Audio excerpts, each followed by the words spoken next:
नमस्कार दोस्तों, जय हिंद। आपका स्वागत है हमारे इस YouTube चैनल पे। हम लगातार शतकों के शतक MCQ सीरीज का शुभारंभ किए हैं और लगातार उसी क्रम में हमारे वीडियोज आ रहे हैं। आप प्लेलिस्ट में जाकर पुराने वीडियो को देख सकते हैं। MPPSC प्रीलिम्स 21 मई 2023 को होने वाली है। उसको बहुत अच्छे तरीके से बहुत ज़्यादा स्कोर करके, यानी आप तो समझ लें कि अब 80 के पार कंपटीशन हो चुका है। 80 क्वेश्चंस आपके पेपर फर्स्ट में सही होना चाहिए, जो कि जीएस का पेपर कहलाता है, ठीक है। और CSET तो क्वालिफाइंग है, 40% मार्क्स आपको चाहिए। तो जीएस पेपर को क्वालिफाई करने के लिए, मेंस देने के लिए और मेंस के बाद इंटरव्यू तक पहुंच करके एक नया पोस्ट प्राप्त करने के लिए जो प्रारंभिक चरण है, प्रारंभिक परीक्षा पास करना है, उसके लिए तैयार हो जाइए। उस क्रम में हम लगातार प्रयास कर रहे हैं और अपने इस कड़ी में हम अर्थव्यवस्था से संबंधित, जो कि यूनिट नंबर 6 प्रारंभिक परीक्षा के सिलेबस में दिया गया है, उससे संबंधित ऐसे प्रश्न जो अक्सर चर्चा में रहते हैं, साथ ही साथ प्रीलिम्स परीक्षा में पूछे जाने के लिए बहुत ज़्यादा संभावना है, उनका हम डिस्कशन करते हैं। साथ ही साथ अन्य फैक्ट्स जो उसके रिलेवेंट होंगे वो भी हम बताते चलेंगे, ताकि उससे संबंधित भी प्रश्न आए तो आप उसको सही तरीके से उसको सेलेक्ट कर पाएँ और आपसे वो बन जाए, ठीक है। तो दोस्तों, पहला प्रश्न है, इसी कड़ी में पूछा गया है कि चिलैया समिति का संबंध किससे है। हम पॉलिटी पढ़ते हैं, संविधान पढ़ते हैं। संविधान निर्माण के लिए भी कई कमेटी गठित की गई थी। समय समय पर बहुत सारी योजनाएं सरकार चलाती है, उसके लिए भी सिफारिश करने के लिए विशेषज्ञ समिति गठित होती है। वैसे ही हमारे भारत में अर्थव्यवस्था के संबंध में कुछ सुधार सुझाव देने के लिए एक समिति गठित हुई थी, ठीक है। तो JH चिलैया उनके अध्यक्ष थे, उसको कहा गया था चिलैया कमेटी। अब इसका उद्देश्य क्या था? तो इस कमेटी का उद्देश्य ये था कि जो हमारे देश में राजकोषीय नीति है, राजकोषीय नीति मतलब फिस्कल पॉलिसी। फिस्कल पॉलिसी क्या होती है? सरकार को इनकम और एक्सपेंडिचर जो प्राप्त हो रहा है, ठीक है, तो जो रिसिप्ट्स प्राप्त हो रही है, रेवेन्यू रिसिप्ट्स, कैपिटल रिसिप्ट्स और रेवेन्यू एक्सपेंडिचर, कैपिटल एक्सपेंडिचर, तो आय और व्यय जो भी आ रहा है, जो भी व्यय हो रहा है, उन संबंध में एक संतुलन स्थापित करने के लिए हमारा जो डायरेक्ट टैक्स है और इनडायरेक्ट टैक्स है, उसका स्लैब क्या होना चाहिए, इसके लिए इसने व्यापक सिफारिश करी थी इस कमेटी ने। तो चिलैया समिति का संबंध है अप्रत्यक्ष कर और प्रत्यक्ष कर सुधार में, ठीक है। बैंकिंग प्रणाली से एक नरसिंघम कमेटी जो फेमस थी, ठीक है, ध्यान रखिएगा, पहला आंसर हो जाएगा इसका। अगला बढ़ते हैं नेक्स्ट प्रश्न में। स्टार्टअप्स की विशेषताओं को, आवश्यकताओं को पूरा किया जाता है। दोस्तों, स्टार्टअप्स क्या होते हैं? स्टार्टअप्स नए उद्यम होते हैं, नए प्रकार के एंटरप्रेन्योर जो होते हैं। एक एंटरप्रेन्योरशिप विकसित करने के लिए, लोगों को रोजगार प्रदान करने के लिए, भारत की अर्थव्यवस्था में बूस्टर स्थिति प्रदान करने के लिए वो क्या करते हैं? छोटे छोटे स्टार्टअप, छोटे छोटे उद्योग स्थापित कर लेते हैं, जो कि बड़े उद्योगों के लिए आधार बनते हैं, ठीक है। तो पूछा गया है कि जो स्टार्टअप्स हैं वो किन विशेष आवश्यकताओं को पूरा करते हैं।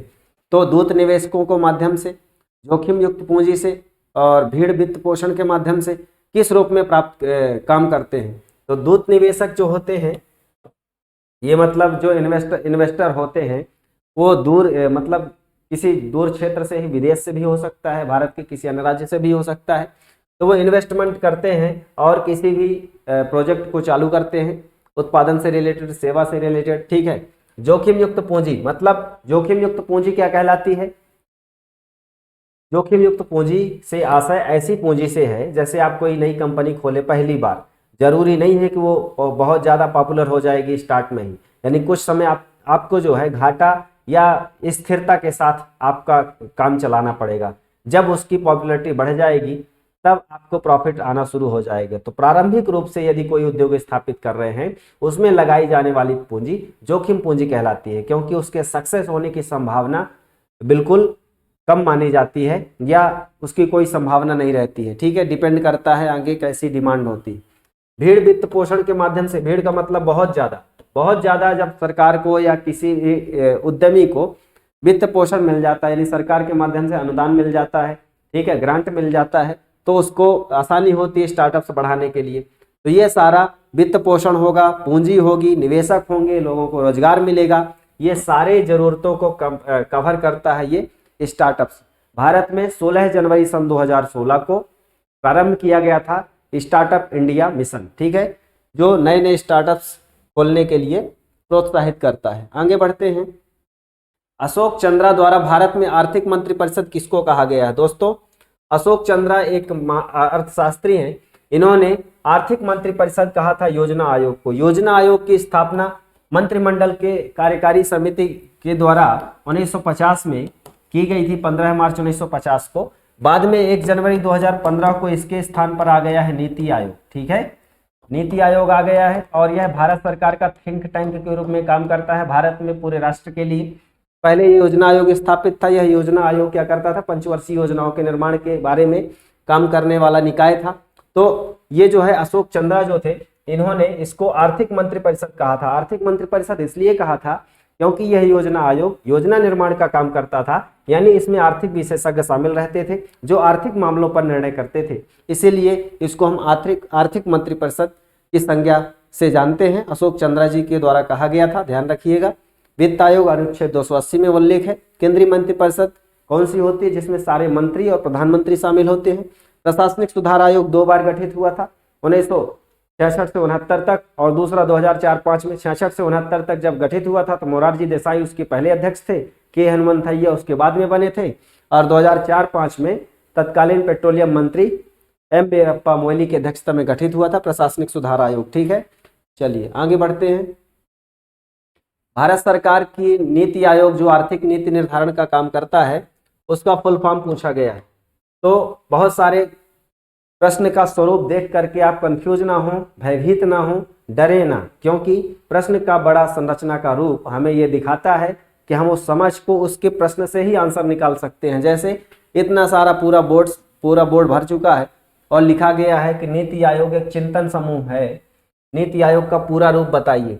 पूछा क्या गया है? छोटा सा एक प्रश्न पूछा गया है कि नीति आयोग जो कि NITI को कहा जाता है, NITI क्या? National institution for transforming India, Hindi में कहते हैं राष्ट्रीय भारत परिवर्तन संस्थान। ठीक है, चलिए 2015 में इसकी स्थापना हुई है। अब प्रश्न एक उठता है कि ये जब योजना आयोग था तो पंचवर्षीय योजनाओं का निर्माण किया जाता था, राष्ट्रीय विकास परिषद उसका अनुमोदन करता था। तो अब क्या होगा?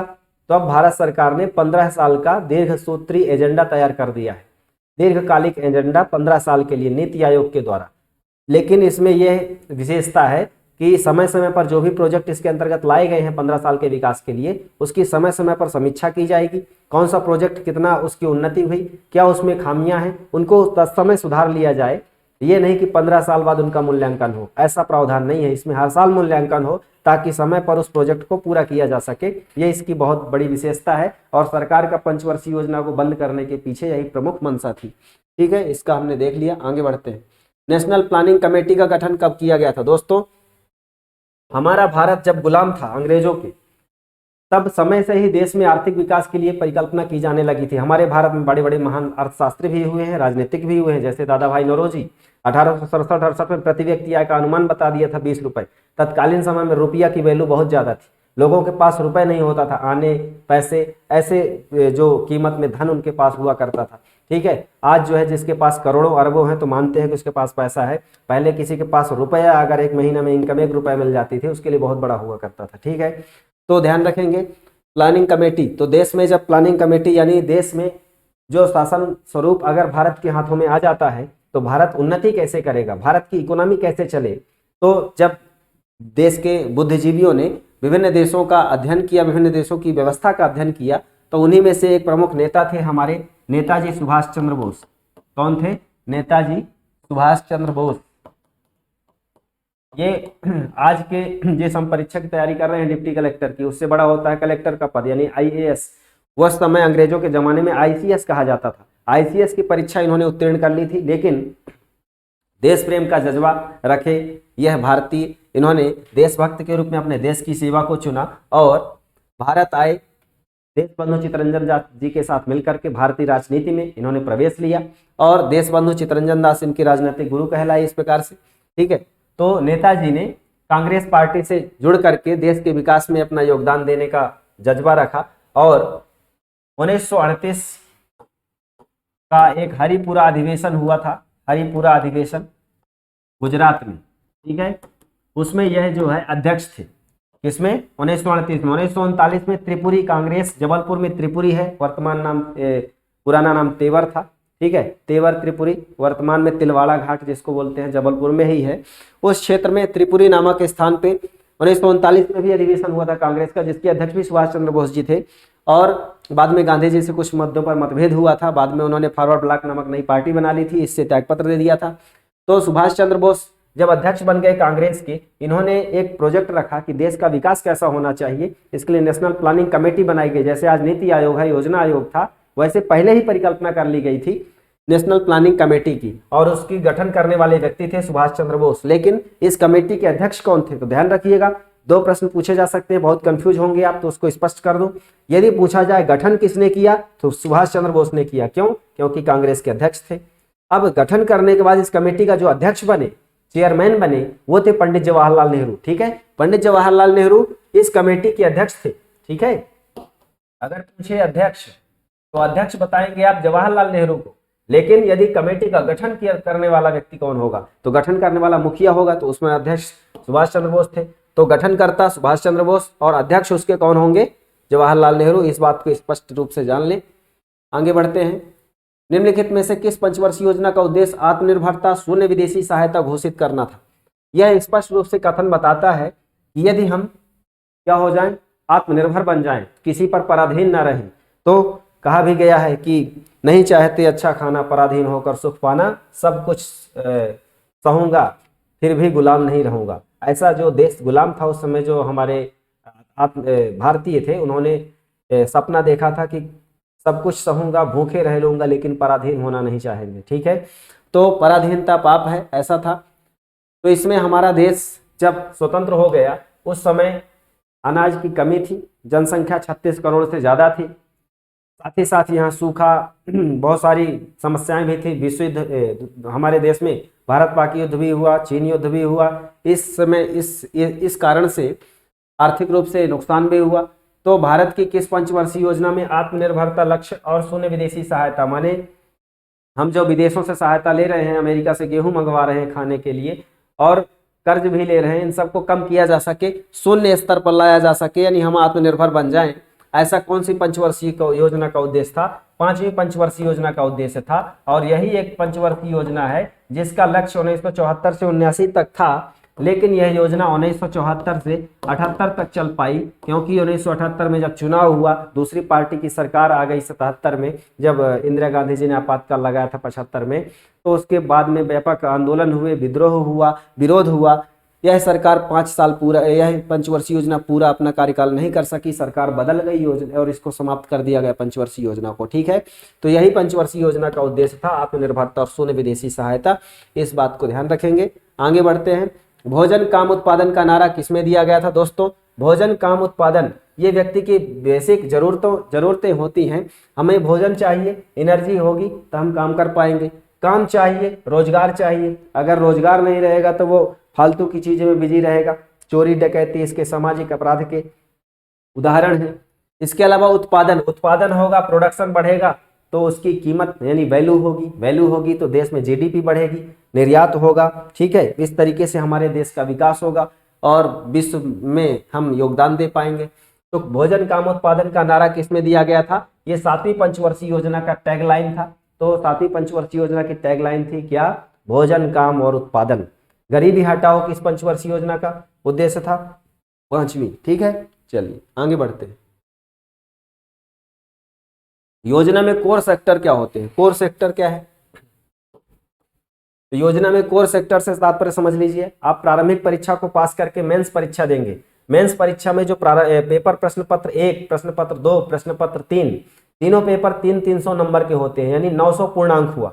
तो 900 पूर्णांक हो रहा, यानी ये तीनों पेपर क्या है? हमारे मेंस एग्जाम के लिए कोर सब्जेक्ट है, कोर पेपर है। कोर पेपर का मतलब प्रधान पेपर, मुख्य पेपर। यदि इनको आप अच्छा स्कोर कर लेंगे तो आप मेंस क्वालिफाई करने के लिए, इंटरव्यू देने के लिए बहुत ज़्यादा एलिजिबल हो जाएंगे। तो ये इसका मतलब क्या है?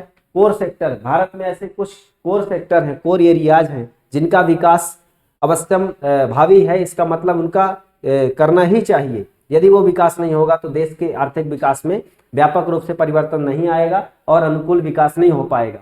तो कोर सेक्टर क्या होगा? जैसे हमारा कोर सेक्टर हमने एग्जाम से रिलेटेड तुलना करके बता दिया।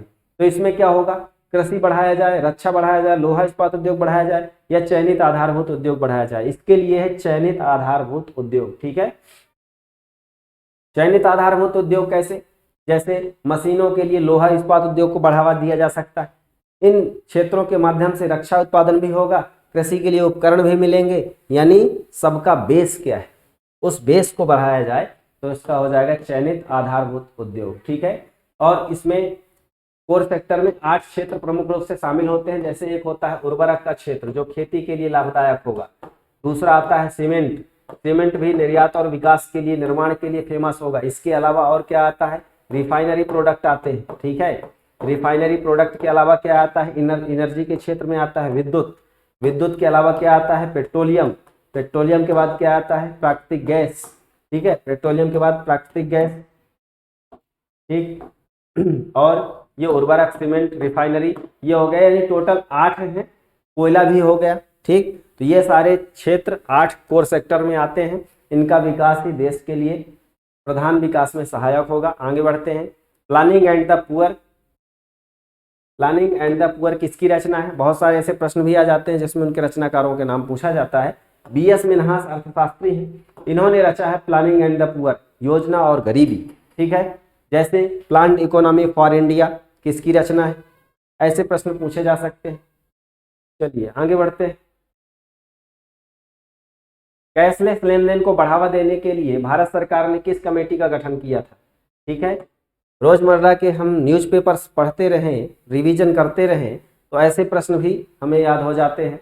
वर्ष 2016 की बात है, तिथि तो आपको याद ही होगी, 8 नवंबर 2016, जब चलन से 500 और 1000 रुपए के नोट चलन से बंद कर दिए गए थे। ठीक है, तो उस समय कैशलेस ट्रांजैक्शन को बढ़ावा देने के लिए जो कमेटी गठित की गई थी, नीरज कुमार गुप्ता कमेटी गठित की गई थी। बाद में नीति आयोग के CEO अमिताभ कांत की अध्यक्षता में इस क्षेत्र पर सिफारिश करने के लिए कमेटी गठित की गई थी। ठीक है, चलिए आगे बढ़ते हैं। कौन सा बॉन्ड भारतीय संस्थान विदेशी बाजारों से विदेशी मुद्रा के बजाय रुपए में पैसा जुटा सकते हैं? तो कौन सा बॉन्ड द्वारा भारतीय संस्थान विदेशी बाजारों से विदेशी मुद्रा के बजाय रुपए में पैसा जुटा सकते हैं?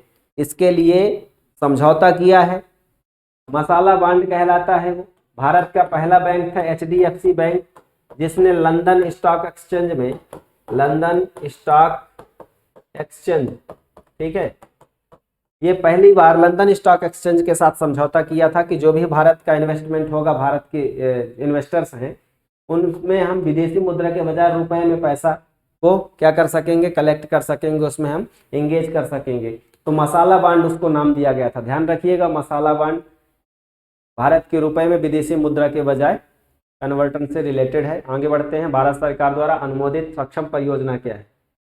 तो दोस्तों, सक्षम परियोजना क्या है?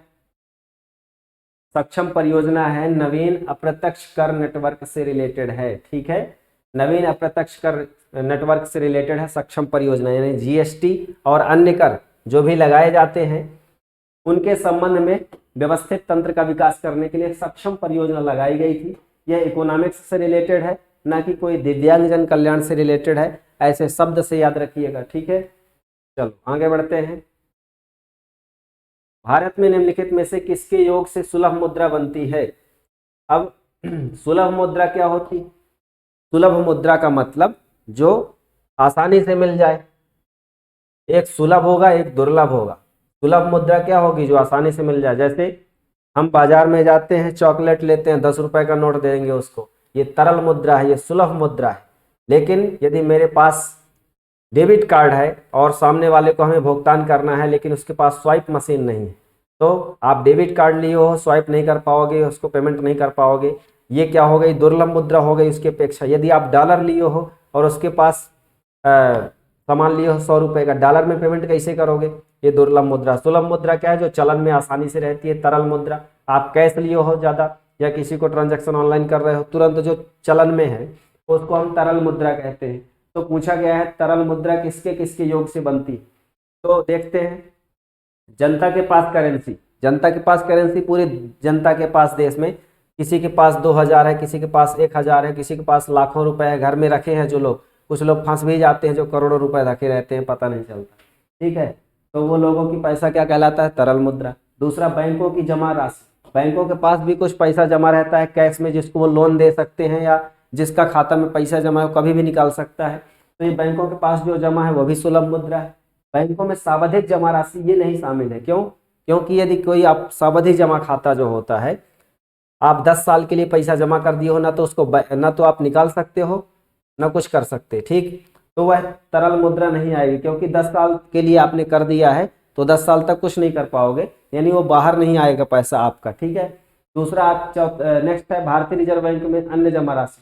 तो भारतीय रिजर्व बैंक में जो अन्य पैसा जमा है, यदि बैंक उसको उधार लेना चाहते हैं रिजर्व बैंक से, तो बैंक के माध्यम से आ जाएगा, बैंक उसको किसी को लोन दे देंगे तो वो तरल मुद्रा में आ जाएगा, ठीक है। तो कौन कौन शामिल होंगे, पहला, दूसरा और चौथा? आंसर नंबर डी सही है। आगे बढ़ते हैं। निम्नलिखित तरल संपत्तियों पर विचार करें, तो वही प्रश्न है, तरल संपत्ति कौन कौन सी है? बैंकों के पास जमा, बैंकों के पास सावधिक जमा और बैंकों के पास बचत जमा, करेंसी। लेकिन प्रश्न पूछा गया है परिसंपत्तियों का तरलता के घटते हुए क्रम में, यानी ये परिसंपत्ति तो है लेकिन घटते हुए क्रम में। कैसे घटते हुए क्रम में? तो घटते क्रम से मतलब क्या है, सबसे पहले ज्यादा जिसमें होगा फिर कम कैसे कम होगा, ऐसे क्रम को हमें जमाना है। तो देखते हैं तरल संपत्तियों में सबसे ज्यादा है करेंसी। करेंसी में खूब ज्यादा प्रचलन में है, जितना पैसा पूरे मार्केट में फैला हुआ है, लोगों के पास में है, ठीक है, संस्थानों में है, वो करेंसी आएगी। तो पहला आ जाएगा आपका करेंसी, चौथा नंबर। दूसरा आ जाएगा क्या, बैंकों के पास जितना पैसा जमा है, तो दूसरे नंबर में आ जाएगा आपका एक। नेक्स्ट बैंकों के पास बचत जमा, 3 नंबर आएगा। फिर लास्ट में आ जाएगा सावधिक जमा। बचत जमा वाले से तो लेन देन होता रहता है, लेकिन सावधिक जमा से एक लिमिटेड टाइम के पहले नहीं होगा, उस टाइम के बाद ही होगा, तो इसको हम 2 नंबर में रखेंगे। तो ये तरलता का घटते क्रम हो गया, 4 1 3 2, डी नंबर मिलान खाता है, इसका आंसर हो जाएगा, ठीक है। आगे बढ़ते हैं। किसी अर्थव्यवस्था में मुद्रा गुणक मनी जो है मल्टीप्लायर, क्या होता है मनी मल्टीप्लायर, किस एक के साथ साथ बढ़ता है? तो आरक्षित नकदी से अनुपात में वृद्धि से, जनता की बैंकिंग आदतों में वृद्धि से, सांविधिक नकदी अनुपात में वृद्धि से, या देश की जनसंख्या में वृद्धि से। दोस्तों मुद्रा गुणक कैसे बढ़ता है? मुद्रा गुणक का मतलब लोगों के पास पैसा ज्यादा कैसे बढ़ता है, तो पैसा कैसे बढ़ेगा, जनता की बैंकिंग आदतों में वृद्धि से, ठीक है। जनता की बैंकिंग आदतें अगर बढ़ेंगी तो पैसा का लेन देन ज्यादा होगा, ठीक है। तो इसीलिए सरकार ने 28 अगस्त सन 2014 को प्रधानमंत्री जनधन योजना खाता खुलवाया। लोगों के पास जितना पैसा था उतना उसमें डाल दिया, 500, 1000, बाद में कोविड काल में 1500 रुपए महिलाओं को दिया भी गया है, ठीक है। तो लोगों की बैंकिंग आदतें बढ़ेंगी तो लोग पैसा भी जमा करेंगे, निकालेंगे भी, ठीक है। तो ये मुद्रा गुणक कहलाता है, इसको हम मनी मल्टीप्लायर कहते हैं। बी नंबर इसका सही राइट आंसर हो जाएगा, ठीक। आगे बढ़ते हैं। भारत में मुद्रा संबंधी नोटों की निर्गमन प्रणाली कैसी है? तो दोस्तों भारत में मुद्रा संबंधी नोटों की निर्गमन प्रणाली न्यूनतम कोष प्रणाली पर आधारित है, न्यूनतम कोष प्रणाली पर आधारित है।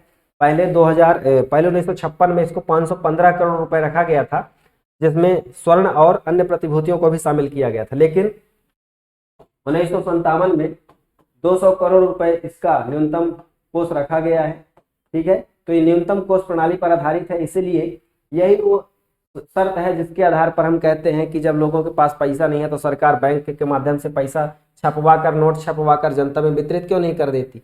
तो वो नहीं वितरित करेगी, क्यों? क्योंकि उससे हमारी इकोनॉमी जो है ढील जाएगी, इकोनॉमी खराब हो जाएगी स्थिति, ठीक है, डिमांड सप्लाई की चेन पूरी बिगड़ जाएगी, इसीलिए अधिक मुद्रा छाप कर लोगों को वितरित नहीं किया जा सकता है, ठीक है। चलिए आगे बढ़ते हैं। मुद्रा प्रसार को श्रेष्ठ तरीके से वर्णित किया गया है। दोस्तों मुद्रा प्रसार क्या होता है, व्यक्ति प्रसार क्या होता है? जैसे किसी व्यक्ति की ख्याति पूरे देश में फैल जाए, वर्तमान में प्रधानमंत्री जी, अन्य बड़े नेता हैं जिनकी ख्याति पूरे भारत में और भारत के बाहर भी जाने जाते हैं, वैसे ही मुद्रा प्रसार। मुद्रा प्रसार का मतलब मुद्रा का फैलना। मुद्रा का फैलती है जब उसकी ऊंची कीमतें हो, कीमत निर्देशांक में वृद्धि हो, मुद्रा की क्रय शक्ति क्षमता में वृद्धि हो, विशिष्ट वस्तुओं की कीमतों में वृद्धि हो, तो दोस्तों उसको हम कहेंगे ऊंची कीमतें। ऊंची कीमतें कैसे? महंगाई। महंगाई समझ लो इसको व्यवहारिक भाषा में तो समझ में आ जाएगा। ऊंची कीमतें कैसे? मान लीजिए आपके पास 100 रुपए है, दूसरे के पास भी 100 रुपए है, तीसरे के पास भी 100 रुपए है, 1000 लोगों के पास 100 रुपये है और कोई भी आइटम बाजार में 50 उपलब्ध है, खरीदने वाले 100 हैं, तो 100 रुपये से ज़्यादा हो जाएगी उसकी वैल्यू, यानी महंगाई बढ़ेगी। महंगाई कब बढ़ती है? जब लोगों के पास ज़्यादा पैसा होता है। कम पैसा होगा तो महंगाई डाउन रहेगी। ठीक है, तो मुद्रास्फीति को हम कहते हैं महंगाई की स्थिति। महंगाई में क्या होता है? कीमतें बढ़ जाती हैं, मुद्रा की वैल्यू घट जाती है।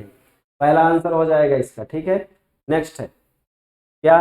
अंतर्राष्ट्रीय नकदी लिक्विडिटी की समस्या को किसकी अनुपलब्धता से संबंध रखती है? दोस्तों, अंतर्राष्ट्रीय नकदी लिक्विडिटी की समस्या निम्नलिखित में से किसकी अनुपलब्धता से संबंधित है? तो अंतर्राष्ट्रीय का मतलब कि अंतर्राष्ट्रीय जो व्यापार होता है ज्यादातर किन मुद्रा में होता है? डॉलर में होता है। विदेश की जो प्रधान मुद्रा है डॉलर, जैसे अमेरिका की, तो उसकी अनुपलब्धता से क्या होगा? अंतर्राष्ट्रीय लिक्विडिटी की समस्या बढ़ेगी। लिक्विडिटी जैसे देश में लोगों के पास पैसा कम हो जाएगा तो महंगाई बढ़ेगी, सामान डिमांड चेन सप्लाई गड़बड़ हो जाएगा। तो जो अंतर्राष्ट्रीय व्यापार है उसमें भी जैसे किसी के पास विदेशी मुद्रा भंडार कम है तो अपने देश की मुद्रा को उसकी मुद्रा में कन्वर्ट करेगा और उससे समस्या हो जाएगी। उसको हम कहते हैं इंटरनेशनल लिक्विडिटी। ठीक है, किस क्षेत्र में? कैश की। तो ये हो जाएगा डॉलर व अन्य दुर्लभ मुद्रा हार्ड करेंसी के क्षेत्र में अनुपलब्धता। ठीक है, हार्ड करेंसी क्या होती है? हार्ड करेंसी ऐसी करेंसी होती है जो अन्य देशों की मुद्रा की तुलना में, अन्य देशों की करेंसी की तुलना में ज़्यादा डिमांडिंग होती है, उसकी डिमांड ज़्यादा होती है। क्यों ज़्यादा डिमांड होती है? क्योंकि उसका ट्रेड ज़्यादा होता है। ठीक है, उसके आइटम पूरे देश में फैलते हैं, तब उसको पेमेंट उसकी मुद्रा में करना होता है, इसीलिए डॉलर वर्तमान में बहुत ज़्यादा प्रचलन में है। ठीक है, तो इसका आंसर हो जाएगा हार्ड करेंसी। भी आप समझ चुके होंगे। सॉफ्ट करेंसी क्या होती है? सॉफ्ट करेंसी जो है जिसकी डिमांड हार्ड करेंसी की अपेक्षा कम हो। ठीक है, भारत में विमुद्रीकरण का कौन सा औपचारिक उद्देश्य नहीं था? विमुद्रीकरण का मतलब है डिमोनेटाइजेशन। विमुद्रीकरण का मतलब नोट बंद करना और नए नोट जारी करना, पुराने नोट बंद करके नए नोट जारी करना, ये विमुद्रीकरण है। ठीक है, ध्यान रखिएगा, विमुद्रीकरण। चलिए, तो क्या इसका उद्देश्य नहीं था? तो मोदी जी ने जो 8 नवंबर 2016 को बंद कर दिया था नोट, उसका उद्देश्य क्या नहीं था? तो पहले देख लेते हैं कौन सा उद्देश्य था। अर्थव्यवस्था में नकदी की मात्रा को कम करना, ये भी एक उद्देश्य हो सकता है। व्यवहार के अंकीय तरीकों का अधिक उपयोग करना, मतलब अंकीय तरीके का मतलब डिजिटल। कुछ शब्द भी आप इंग्लिश में पढ़ लिया करिएगा, पेपर आएगा तो। अंकीय का मतलब आप हिंदी में भी कम समझने में कंफ्यूज हो जाएंगे। अंकीय का मतलब डिजिटल, समव्यवहार का मतलब ट्रांजैक्शन। ठीक है, तो ट्रांजैक्शन डिजिटल तरीकों को बढ़ाने के लिए उसका उद्देश्य था, सही है। कर आधार को बढ़ावा देना, ये भी सही, किसके पास कितनी संपत्ति ये भी पता चल सके, क्योंकि बैंक में पैसा जमा करेंगे। जीडीपी की विकास दर में वृद्धि करना, इसका विशेष उद्देश्य नहीं था। जीडीपी में वृद्धि से इसका कोई रिलेशन नहीं था। ठीक है, आंसर हो जाएगा डी नंबर। नेक्स्ट है मुद्रास्फीति के कारण क्या होता है? दोस्तों, मुद्रास्फीति का हमने बताया है कि वस्तुओं का मूल्य बढ़ जाता है और वस्तुओं का मूल्य बढ़ जाएगा तो मुद्रा का मूल्य व्यक्तिगत रूप से घट जाएगा, यानी सब लोगों के पास पैसा ज्यादा हो जाएगा। तो हम उसको स्थिति को कहते हैं कि मुद्रा का मूल्य घट चुका है और कीमतों का मूल्य बढ़ चुका है, वस्तुओं का मूल्य बढ़ चुका है। ठीक, तो मुद्रास्फीति के कारण क्या है? वस्तुओं का मूल्य बढ़ता है, ये भी सही है। मुद्रा का मूल्य गिरता है, ये भी सही है। विनिमय दर में सुधार होता है, ये गलत है। उपरोक्त ए और बी दोनों, यानी डी नंबर सही है। ठीक, वस्तुओं का मूल्य बढ़ेगा, मुद्रा का मूल्य गिरता है। जैसे 2015-16 के आसपास प्याज की वैल्यू 100 रुपये से ऊपर हो गई थी। ठीक है, टमाटर भी बहुत ज़्यादा महंगा हो चुका था क्योंकि सप्लाई कम थी। उस समय बारिश का मौसम था, उसका भी इफेक्ट पड़ा था, डिमांड ज़्यादा थी। तो वस्तुएं कम होती हैं, डिमांड ज़्यादा होती है, लेकिन लोगों के पास पैसा ज़्यादा होता है तो कीमतें बढ़ती हैं। उसको हम कहते हैं मुद्रास्फीति, इन्फ्लेशन अंग्रेजी में। ठीक है, आगे बढ़ते हैं। भारत का सबसे बड़ा व्यापारिक बैंक कौन सा है? दोस्तों, व्यापारिक बैंक ऐसा बैंक को कहते हैं जो लोगों को व्यापार करने के लिए लोन देता है, लोगों के यानी ग्राहकों के लिए खाता खुलवाने में मदद करता है, उनको व्यक्तिगत रूप से खाता में ट्रांजैक्शन के लिए आसानी से सेवाएं उपलब्ध कराता है। तो भारत का सबसे बड़ा वाणिज्यिक बैंक कौन सा है? State bank of India. Bharat का स्टेट बैंक ऑफ इंडिया। एक प्रश्न पूछा जा सकता है कि इसकी स्थापना कब हुई? तो इसकी स्थापना हुई थी 1 जुलाई 1955 को, स्टेट बैंक स्थापना दिवस। यह शुरू से ही भारत का सरकारी बैंक था, इसीलिए प्रश्न पूछा जाता है कि 14 बड़े बैंकों का राष्ट्रीयकरण 1969 में हुआ, बाद में 6 बड़े बैंकों का राष्ट्रीयकरण 1980 में हुआ। तो स्टेट बैंक का राष्ट्रीयकरण कब हुआ? तो स्टेट बैंक का राष्ट्रीयकरण कभी नहीं हुआ। क्यों? क्योंकि वह शुरू से ही सरकार का बैंक था। राष्ट्रीयकरण करने की क्या जरूरत, राष्ट्रीयकरण उसका होता है जो पहले प्राइवेट होता है, फिर उसका बाद में सरकारीकरण हो जाता है। ठीक है, चलिए आगे बढ़ते हैं। जिला साख योजना बनाई जाती है। दोस्तों जिला साख योजना क्या मतलब क्या है, जिला माने डिस्ट्रिक्ट, साख मतलब क्रेडिट, योजना मतलब प्लान। तो डिस्ट्रिक्ट क्रेडिट प्लान कब बनाई जाती है, यह किसी भी देश किसी भी जिले के लीड बैंक द्वारा की जाती है। लीड बैंक क्या होता है, ऐसा बैंक जो उस पूरे जिले में विकास की योजनाओं पर विचार करता है और बैंकों की आपसी बैठक में तय करता है कि हम इस जिले में कितना लोन प्रोवाइड कराएं ताकि लोगों का विकास हो सके और हमारा जो ट्रांजैक्शन है उसको भी बढ़ावा मिल सके और ब्याज दर भी मिल सके। ठीक है, तो ये लीड बैंक के अंतर्गत, लीड बैंक योजना भारत में 1969 में लाई गई थी। और लीड बैंक का मतलब है अग्रणी बैंक। एक अग्रणी बैंक होगा जिला में जो यह तय करेगा कि हम इस जिले के लोगों को कितना लोन मुहैया कराएं एक साल में, एक वित्तीय वर्ष में, ताकि यहाँ की इकोनॉमी अच्छी सुधर सके। तो उनकी एक जिम्मेदारी भी है, ऑफिशियल रूप से, नैतिक रूप से भी। ठीक है, ये लीड बैंक योजना के अंतर्गत जिला साख समिति बनाई गई है। आगे बढ़ते हैं। कालक्रम के अनुसार हमें विन्यास बताना है। ठीक है, विन्यास का मतलब जो हमारा ऑर्डर है ये कालक्रम के अनुसार बताना है। तो ये प्रश्न ये पूछा गया है कि कालक्रम के अनुसार क्या क्या हुआ, तो हम देख लेते हैं। 14 बड़े बैंकों का राष्ट्रीयकरण हुआ था 19 जुलाई 1969 को। ठीक, एक तिथि हो गई। एसबीआई का राष्ट्रीयकरण, एसबीआई का राष्ट्रीयकरण कहने का मतलब कि स्थापना कब हुई, तो जिस दिन स्थापना हुई उसी दिन उसका राष्ट्रीयकरण हुआ, मतलब सरकारी बैंक। आरबीआई का राष्ट्रीयकरण 1949 में था। अब एक बहुत बड़ा प्रश्न, रिजर्व बैंक ऑफ इंडिया की स्थापना किस रूप में हुई थी, एक प्राइवेट बैंक के रूप में हुई थी, न कि सरकारी बैंक के रूप में। सरकारी बैंक कब बना रिजर्व बैंक, 1949 को बना, ध्यान रखिएगा। एलआईसी का राष्ट्रीयकरण कब हुआ, 1956 में हुआ। अब इसको सिस्टमेटिक रूप से जमा दो। पहला 1949, तो पहले में नंबर 3, 3 के बाद आएगा कौन सा, 2 नंबर, 3 2, फिर 4 आएगा, फिर 1 आएगा। पहला आंसर सही हो जाएगा। ठीक है, चलो आगे बढ़ते हैं। बैंकों को अपने रोकड़ शेष और कुल संपत्ति के मध्य में एक निश्चित अनुपात रखना पड़ता है। उसको क्या कहते हैं, उसको कहते हैं SLR, स्टैट्यूटरी लिक्विडिटी रेशियो। ठीक है, सांविधिक तरलता अनुपात।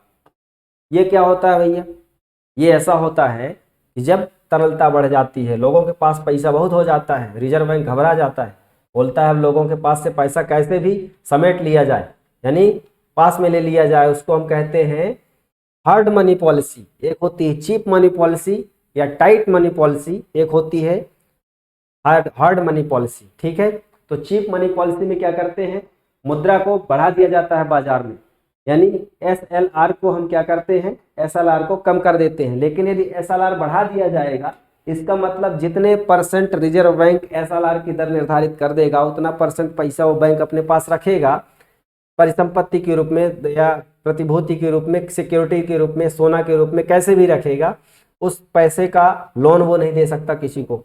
20% कर दिया तो टोटल पूंजी का 20% रखे रहेगा। यदि वो बैंक को रिजर्व बैंक कह दिया 15% रखो, 5% क्या करेगा, वो लोन बांट देगा, यानी लोगों के पास पैसा ज्यादा चला जाएगा। लेकिन यदि 25% कर दिया तो लोगों के पास पैसा नहीं जाएगा, क्योंकि वो लोन ही नहीं देगा। तो इस तरीके से हम तरलता मुद्रा को कंट्रोल कर सकते हैं, बाजार में महंगाई को कंट्रोल कर सकते हैं। तो यही होता है जो उसकी संपत्ति के मध्य अनुपात रखना पड़ता है, उसको SLR कहते हैं। ठीक है, चलिए आगे बढ़ते हैं। बैंक दर में वृद्धि समानता क्या बताता है, तो दोस्तों बैंक दर में वृद्धि अगर हो जाए तो क्या बताएगा, बैंक दर में वृद्धि अगर हो जाए तो ये बताता है कि केंद्रीय बैंक महंगी मुद्रा नीति का अनुसरण कर रहा है। महंगी मुद्रा नीति का मतलब hard money policy. Hard money policy का मतलब क्या होता है, हार्ड मनी पॉलिसी का मतलब होता है रेट बढ़ा दिया जाए। रेट बढ़ा दिया जाएगा तो लोग क्या करेंगे, लोन कम लेंगे। यदि आप रेट कम करके लोन देगो तो ज़्यादा लोग लोन लेंगे। ठीक है, तो इस तरीके से महंगी मुद्रा नीति का अनुसरण क्यों कर रहा है बैंक, क्योंकि मार्केट में यदि ज़्यादा पैसा है उसको कम करना है, महंगाई को रोकना है, तो क्या किया जाएगा, महंगी मुद्रा का अनुसरण किया जाएगा। यदि मंदी आ गई है, लोगों की डिमांड ही नहीं है, उन लोगों की क्रय शक्ति क्षमता ही नहीं है, तब क्या करेगा बैंक, बैंक लोन देगा, सब्सिडी देगी सरकार कि लोन लीजिए। जैसे KCC बांटा जाता है किसानों के लिए, ऐसे ही स्व सहायता समूह के लिए जो है बहुत न्यूनतम रियायती दर पर लोन दिया जाता है ताकि वो अपना उद्यम चला सकें। अगरबत्ती के कारखाने, पापड़ बनाना बहुत सारे काम कर सकें, पैसा लें, लोन लें और काम करें, फिर उनकी इकोनॉमी बढ़े, देश में साइकिल बनती रहे, इकोनॉमी बढ़ती रहे। तो इसलिए ये बैंक दर में वृद्धि बताता है। बैंक दर वास्तव में होती क्या है? बैंक दर ऐसी दर होती है जो बैंक जो है रिजर्व बैंक से लोन लेते हैं, ये सामान्य रूप से जानिए, बाकी इसकी बहुत गूढ़ परिभाषा है। तो जिस दर से बैंक, रिजर्व बैंक अन्य बैंकों को, वाणिज्यिक बैंकों को लोन देता है, उसको हम बैंक दर कहते हैं। घटती बढ़ती रहती है ये, ठीक है। तो दोस्तों इस तरीके से हमने आज अपनी इस श्रृंखला में इन प्रश्नों को जाना। आने वाले टाइम में हम और महत्वपूर्ण प्रश्नों के लेकर आएंगे जो अन्य यूनिट से भी रिलेटेड होंगे, ठीक है। क्योंकि यूनिट नंबर 1 मध्य प्रदेश का इतिहास कवर करती है, यूनिट नंबर 2 भारत का इतिहास, यूनिट नंबर 3 मध्य प्रदेश का भूगोल, यूनिट नंबर 4 भारत का भूगोल, विश्व का भूगोल। 5 यूनिट में लिखा है मध्य प्रदेश और की राज्य व्यवस्था और अर्थव्यवस्था।